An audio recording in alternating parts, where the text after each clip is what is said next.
Recently, Stevens Institute of Technology installed a key instrument which consists of an X-band radar.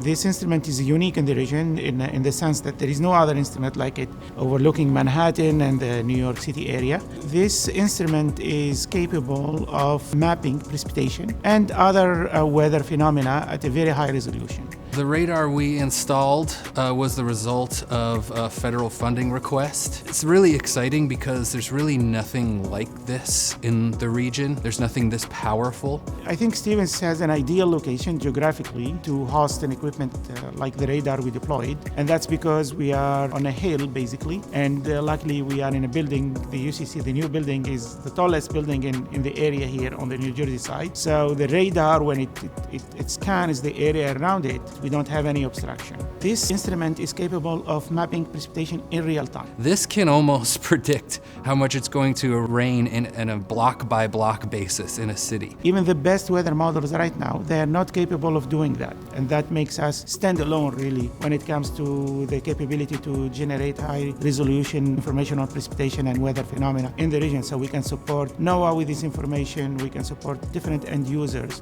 A lot of local partners like Hoboken, New Jersey Transit, the Port Authority of New York and New Jersey already rely on some of the information that we generate out of the Davidson lab to inform their emergency management decisions. This technology can help decision makers in real time make decisions that could save lives, reduce the economic impact on major disasters. The X-band radar by itself is a really powerful tool, but when you combine it with the research that we lead here at Stevens, it becomes infinitely more powerful and meaningful.